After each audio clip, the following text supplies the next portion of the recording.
Tadi kita dah banyak bincang. Ni kan inference, operasi. So ini saya akan pilih secara random lah. Okay, so ini soalan yang kedua. Murid menjalankan kajian untuk menentukan kesan fosforus ke atas pertumbuhan pokok orkid.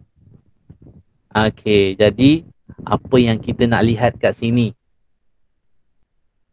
Kesan fosforus. Maksudnya, ini dia.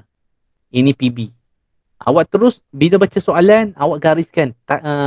Tulis dulu. Supaya senang lagi nak jawab. Ke atas pertumbuhan pokok orkid. Ini, PB pula. Nampak? Penceramah pun hilang fokus dah bila dah 2 jam. Ini adalah PM. Kesan. Maksudnya, kesan fosforus maksudnya hadir atau tidak hadir fosforus. Pertumbuhan, ini adalah PB. Tumbuh macam mana? Subur atau tak subur? Okey. Menyumbur lautan baja beza. Maksud beza ni satu ada fosforus, satu tak ada lah. 2 kali seminggu. Jadi 2 kali seminggu itu adalah pemboleh ubah malar. Jarang-jarang berlaku kita boleh dapat 3 pemboleh ubah melalui ayat. Okey, berdasarkan pemerhatian, berdasarkan eksperimen, nampak? Berdasarkan diagram 2, jadi ini selamat. Macam yang tadi tak selamat sebab 1.1 pelajar tak baca kan? Dia terus jawab. Okey, berdasarkan gambar rajah, nyatakan pemerhatian. Okey, pelajar boleh nampak Okey, pemerhatian besar sangatlah pula. 132, 128. 28 pun besar lagi. Kedua kosong. Tak boleh. Kena 100 kot. Okey. Berdasarkan gambar rajah, pemerhatian. Nampak pelajar ini puteri sorry lah saya gunakan. Tak apa orkid P membesar. Lebih besar. Membesar. Okey. Dia ni 50-50 lah. Nak terima tak ni. Okey, jadi pemerhatian, kita tengok jawapan yang lain dulu. Nanti saya cerita pula yang ni. Tak ada. Kita nak tengok yang nak komen panjang. Ini bagus. Rafiatul Nurin. Okey. Akar pokok P lebih panjang daripada akar pokok Q. Jadi ini adalah pemerhatian yang betul. Tersorak sikit. Sebab apa? Kita nampak kat sini dengan mata kita kan. Mata kita melihat akar pokok P lebih panjang, lebih banyak. Selain panjang kita boleh buat lebih banyak. Okey. So ini benda yang nampak. Selain pada akar, kita boleh guna daun lebih banyak, lebih besar ataupun bunga. Kan? Bunga orkid lebih bunga orkid P lebih besar. Ataupun lebih banyak kelopaknya. Benda yang nampak Yang tak bolehnya secara tersirat. Kita tengok yang tersirat. Ada tak jawapan yang tersirat? Itu jadi puteri tadi.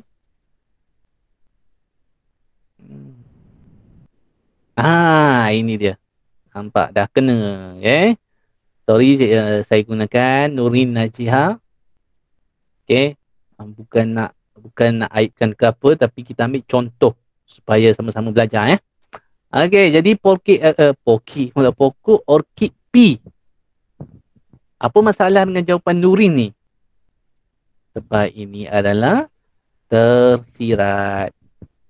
Jadi yang tersirat ini kita letak pada inference. Jadi lebih subur itu tersirat. Yang tersurat tadi kita lihat akar panjang ke banyak ataupun kelopak daunnya banyak ke sikit. Bunganya kelopak banyak ke kelopak sikit ataupun saiz dia. Jadi lebih subur itu kita tak terima sebab dia subur tu kita tak nampak. Kan? Perkataan subur tak nampak. Melainkan kita nampak subur itu melalui melalui bilangan akar, bilangan daun. Jadi lebih subur itu pada inference. Okey. Jadi kalau Nurin Najihah ini jawab kerana poket OKP lebih subur, boleh kat sini. Okey. Okey. Jadi kerana jenis lebih berkualiti. Jawapan ini salah. Okey. Kerana poket OKP disiram menggunakan baja yang ada fosforus. Yang ada fosforus. Okey. Hipotesis. Kita tengok hipotesis pula. So yang ni saya pergi random lah. Sebab kita nak kejar masa kan. Okey, hipotesis kita mesti ada kaitkan PM dengan PB. PM kita apa tadi? Kehadiran fosforus. PB bergerak balas.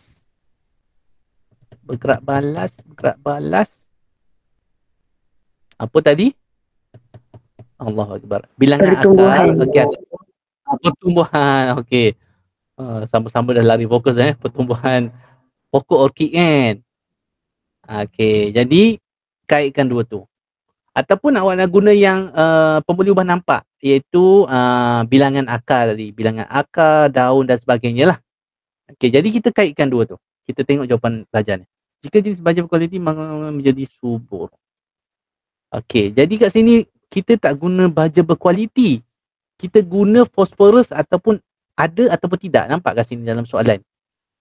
Kesan fosforus. Okey, maksudnya hadir atau tak hadir.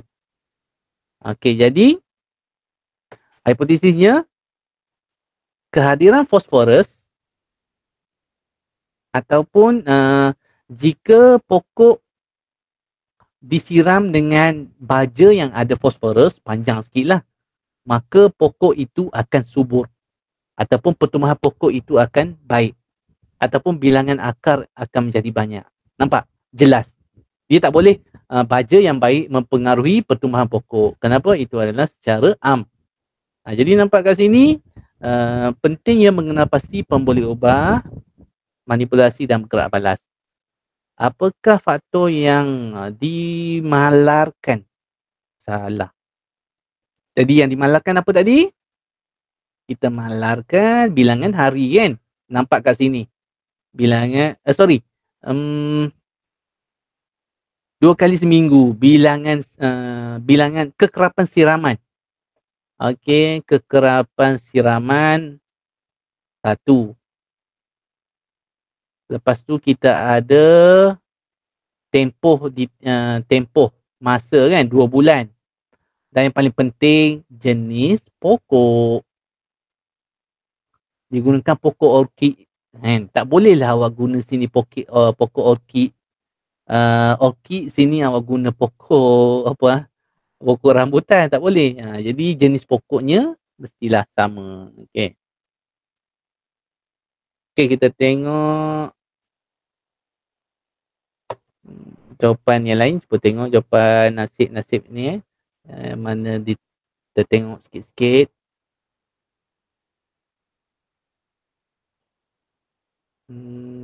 Okey, nampak jawapan dia tak ni. Alright. Kesan profesor, okey, nampak kat situ pelajar tak dapat nak jawab. Okey.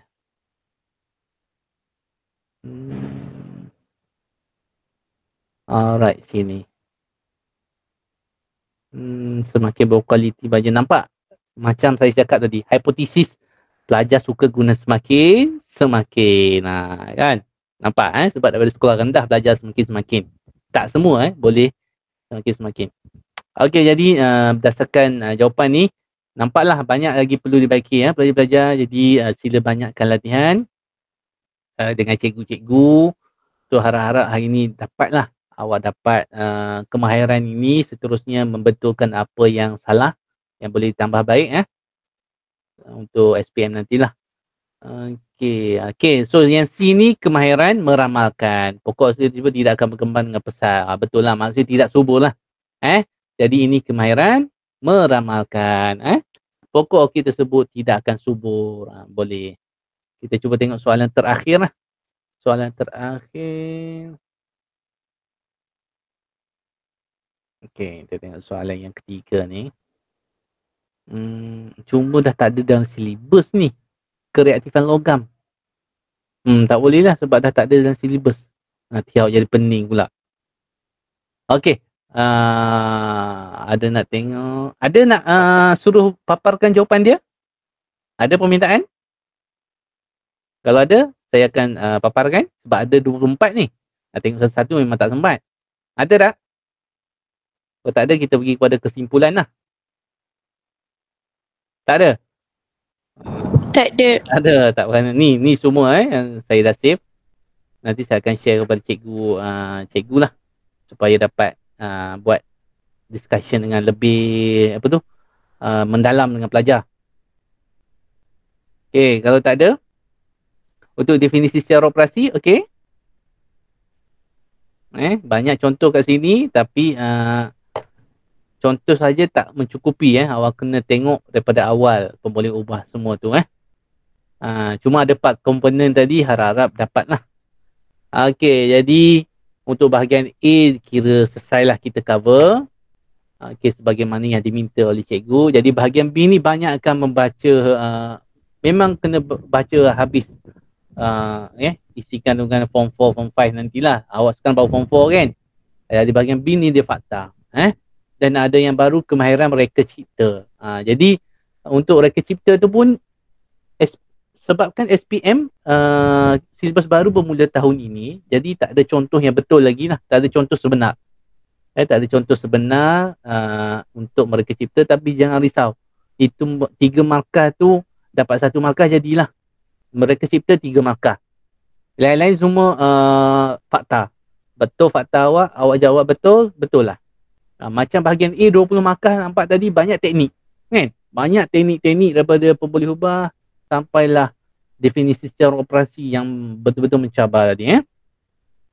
Dan untuk bahagian C nanti, kalau ada masa nanti, kalau dijemput, insyaAllah kita akan tengok bahagian C lah. Soalan 11, 12 dan 13. Sebab kalau tadi kita pergi laju, mungkin awak susah nak dapat bahagian A tu. Sebab tu cikgu awak tadi, cikgu Raja minta bahagian A saja. Jadi bahagian C ni, insyaAllah kalau ada masa, ada rezeki, kita akan jumpa lagi di lain kali. Jadi daripada saya, okey, sekian. Terima kasih. Semua